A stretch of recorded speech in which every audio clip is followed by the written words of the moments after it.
Assalamualaikum warahmatullahi wabarakatuh. Ketemu lagi dengan saya Irsal Taufik Adriansyah dari instansi BP2MI.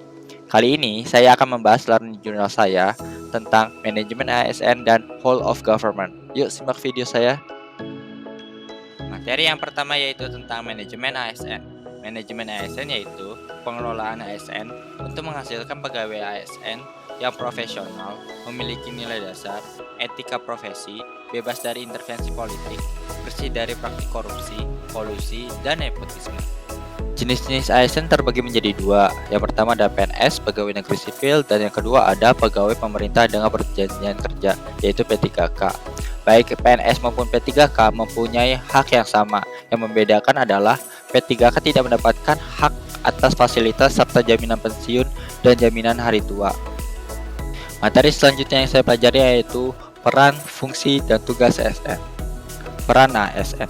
Peran ASN adalah perencana, pelaksana, dan pengawas penyelenggara tugas umum pemerintah dan pembangunan nasional melalui pelaksanaan kebijakan dan pelayanan publik yang profesional, bebas dari intervensi politik, serta bersih dari praktik korupsi, kolusi, dan nepotisme.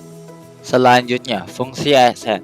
Yang pertama ada pelaksana kebijakan publik, yang kedua ada pelayanan publik, yang ketiga perekat dan pemersatu bangsa.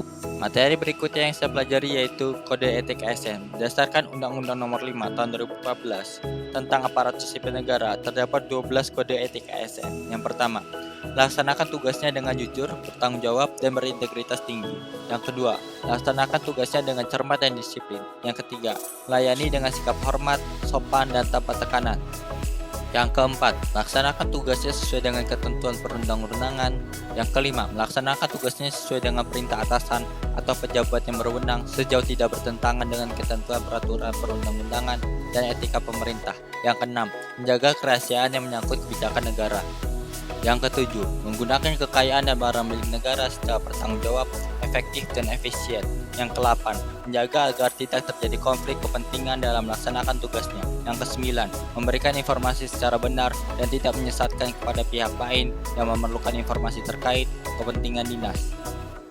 Yang ke-10, tidak menyalahgunakan informasi internal negara, tugas, status, kekuasaan, dan jabatannya untuk mendapatkan atau mencari keuntungan atau manfaat bagi diri sendiri atau orang lain. Yang ke-11, memegang teguh nilai dasar ASN dan selalu menjaga reputasi dan integritas ASN. Yang ke-12, melaksanakan ketentuan peraturan perundang-undangan mengenai disiplin pegawai ASN.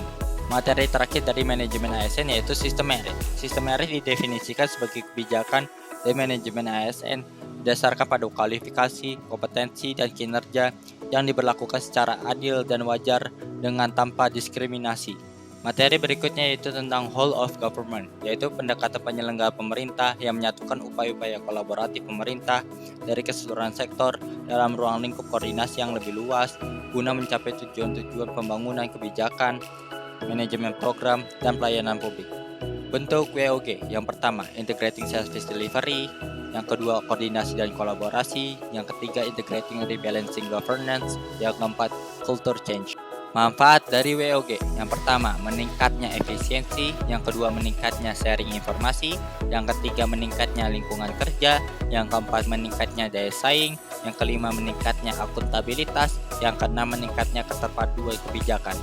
Keuntungan dari WOG, yang pertama outcome fokus, yaitu berfokus pada outcome. Yang kedua, boundary spanning, yaitu implementasi kebijakan tidak hanya melibatkan satu instansi, tetapi lintas instansi.